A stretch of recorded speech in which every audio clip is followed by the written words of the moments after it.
Good afternoon. Appreciate the opportunity of being here. For me, I'm just extremely thankful and blessed to have the opportunity of leading our program this year. Excited about the new leaders that we have on our football team. The chance they get to show their leadership to build our team, just to be able to build trust, to build the culture of Dart, and just show that we truly committed to it, that we care, and that we trust each other. So it's going to be big for us this year. Very thankful to just be in this conference, right? For me, it's a conference of quarterbacks. For us, having the opportunity right now of having two really good quarterbacks, right?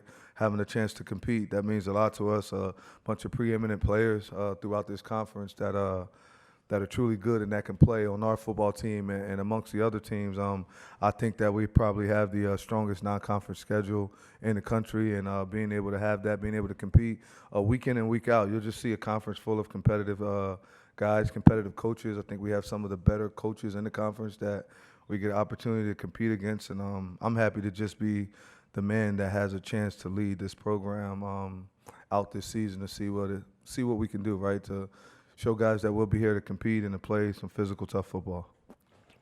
Coach, thank you. We will start our microphones. We will go first row to your left, and why don't we just get our first two questions from there, please?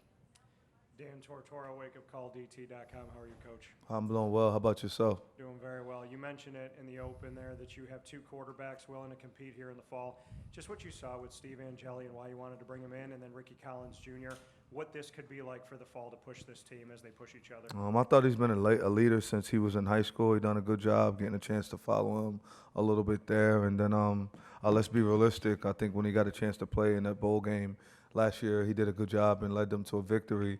But then for me, what stood out the most was Notre Dame's last year making that run and playing against Penn State when that quarterback was out. And he went in to have a guy just be able to come in with so much poise, so much leadership, seeing the team be behind him being able to take them down the field and score. I felt like that led to that spark that they needed for them to be able to go along and win that game and being able to go and compete in a national championship. So, I want champions on our football team, but for us, it's competitive all over, all right? No one's safe, right? For us, everybody's competing to play at every single position. We have guys that can compete to play. So if you decide not to compete that day, you might not be in the position you're in that day the next day. Joe Bombo, Athlon Sports, right here. Coach, I was just wondering, last year's passing success with quarterback Kyle McCord, some believe that it was a product of him as a quarterback. I'm asking, is that the system that you plan to run moving forward, or was that just a product of who we had at quarterback at that time? I think it was a mixture of both. I think he was really well. I think it is the system, but I can't take away from how good he is. The decisions that he made, the leadership that he's shown day in and day out throughout that program. Kyle McCord came and he set records for the ACC that haven't never been done. He's done that. He set records at the school at Syracuse, which have Hall of Famers that came there and played quarterback. So to say that it wasn't Kyle, that would be weird to not say that. So definitely it was Kyle. But if you go back and you check who Jeff Nixon is and what he's been doing for a long time, when he was at Baylor, the same system, the same thing went well and did a good job. When he had an opportunity of taking over, being the offensive coordinator for the Carolina Panthers, the same thing happened, and he did a good job during his time. And Jeff was a well sought out guy this offseason. A lot of people want him to come in that program and being able to do it. I think we kind of out-recruited those guys a little bit, and he's been able to stay with us.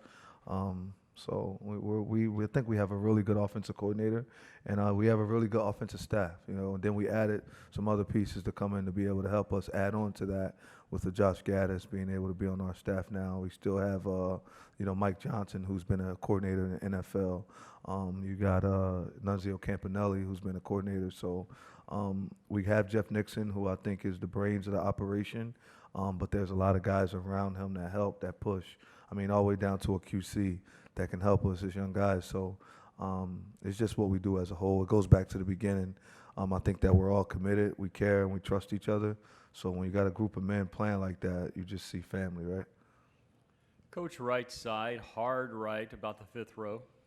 Hey, Coach Thomas Christopher from the League Winners. Speaking to multiple players at the Senior Bowl and Shrine Bowl last year, your message of dart, detailed, accountable, relentless, tough is consistently echoed by them just after 1 year. How does that feel to have a message that continues to impact players after their collegiate career, and how has that helped you on the recruiting trail? It's just consistency. I think anywhere that you see people that were successful, when you follow all of the great coaches that have coached this game of football, I think that they've all been consistent, right? And just being consistent. And when things go bad, they're able to still stick to those same core values. And we were able to do that through ups and through downs, and just always being able to stick to our core values. Core values mean everything to us. DART is how we want to live throughout our life, right? This isn't just what we say so everyone can like it and do it. It's how you want to live. If you're detailed, if you're accountable, relentless, and tough as a father, I think your wife will be pretty happy, right? I think your children will follow you. So you want to take these core values and be able to use them in life, and you could also use them in your faith, right? If you're detailed, accountable, relentless, and tough when it comes to your faith, and you're focused on that, when there's tough times in life, you can fall back on the faith, right? So we kind of take that and just live that way. It's not just a saying, it's a way of life. Coach, left side, third row, almost to the wall. Katrina Sacken, Sports and Culture Media. Coach, how are you? I'm blessed. How about yourself? Good. You won the Steve Spurrier First Year Coach of the Year award and led Syracuse to 10 wins for the first time in 6 years. What is the key to continuing the positive momentum that's developed amongst this program? I think just the mental toughness, and the award was presented to me. I think our team won that award, the coaching staff won that award, and the fan base. I just was the guy that got a chance to go on the stage and receive it for all of us. But it's for us, it's a day-to-day grind, right? Mental toughness is to be where your feet are. So I feel like if daily, I just focus on the mission at task, right? And that'll eventually get us to what our ending goal is, which we want to be able to compete and play for a national championship. But just daily, I'm focused on being where my feet are. I'm locked in.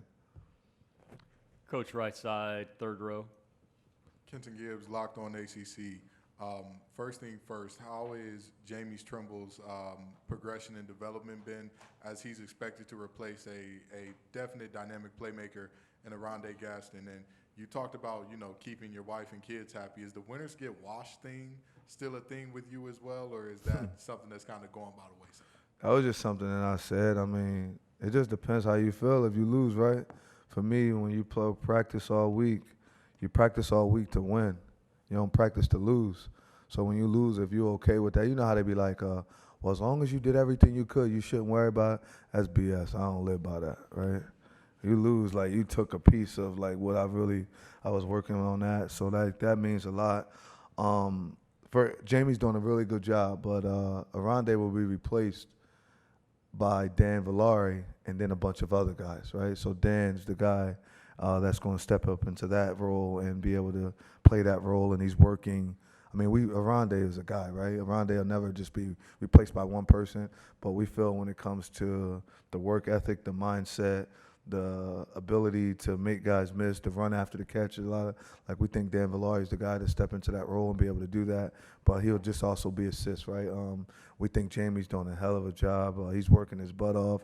Anytime you see guys working at practice, you'll catch Dan and him together, right? So they're doing a real good job together of being able to go and replace him. But Arondé will probably start in the NFL this year, so you just don't replace that guy with one person. But if we got to go off of who leads that room now, who's a leader on our offense, it's Dan Villari that's doing that. But Jamie's doing an outstanding job, and I think you guys will like the roles that you see him in this year when you watch him play a little bit of football.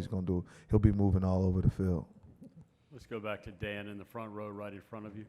Fran, you speak on DART, detailed, accountable, relentless, and tough, and then your faith as well. Just the importance of not just saying these things, but living them every single day in the building of the foundational pillars of what the culture is at Syracuse football today, tomorrow, and the next day. Yeah, I mean, faith is everything. That's why I'm standing here, right? Because of my, for me, it's my religion first, right? It's the man above that I push, and I think when you're trying to do that and you're trying to teach men that and teach young men that, they got to have a foundation, right? Because at some point, all of us in here are career women and men, and we're working extremely hard.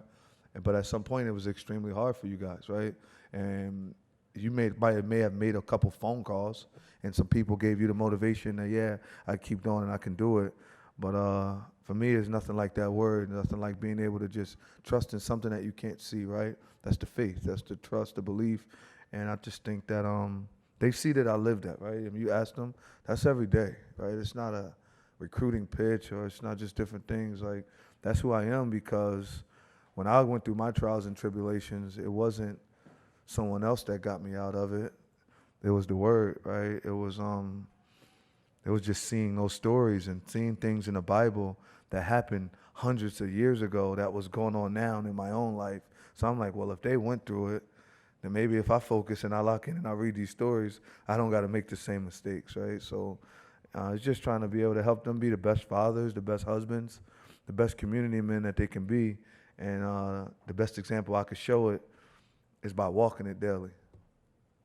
Coach, right side, 6th row, right in the middle.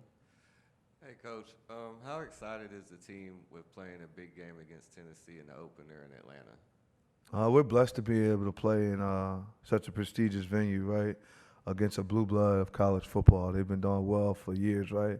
Got a cousin that played there that I watch, and just, all the way back to Reggie White. So we get a chance to go and play against Tennessee. We're thankful. We're just thankful to be able to play in that venue. We're extremely happy to get the chance to go and play against Tennessee. They do a real good job. So our team's excited. We're thankful, but the main thing's the main thing. We're trying to focus on, like today, being able to, they're back there, they want to focus on the skull session, right? And then they want to focus on the workout that they'll have today. So that way we can be ready for that big stage, right? I mentioned something to a coach when he was leaving to go with another program. He felt like that was a big stage, a big program. And I told him, I said MFer, but I was like, stages are created by the people on them. Like, you put the work in and it'll come to you. Don't ever run somewhere thinking I'm going to run to this stage and now this is where I belong at. Like, no, they're created by the daily grind, the daily work. And if it's meant for you to go get what you're supposed to get when you hit that spot, then just be ready for it. So mental toughness, these dudes trying to be where they are, and we're just working. We're just working daily because, man, Tennessee, a good program. They're a good team. They play in the playoffs. We get a chance to go out and compete against them. We just want to make sure we look the way we want to look and we're supposed to look when you go play against a team of that caliber, because they usually blow everybody out in the beginning of the year and do those things. So we just blessed to have an opportunity to play against them. Coach, we're going to squeeze in a last question, left side, about the 7th row. Owen Hillman, WVFS Tallahassee. Talking more about that game against Tennessee, you've played Tennessee several times as a Georgia defensive back coach. How is it playing against Tennessee yet again in Atlanta, a place you played multiple times? Well, it's an honor. I'm thankful. I think Coach Heupel is probably top 5 best coaches in college football right now. His offense has done an amazing job. He got the defense rolling. What happened at Georgia don't got nothing to do with that Syracuse. So I'm just focused. My mental toughness, I'm going to be where my feet are. We locked in on the day so we can be ready when we get to that stage. But, it's a big venue, so we got to make sure we're ready when that time comes.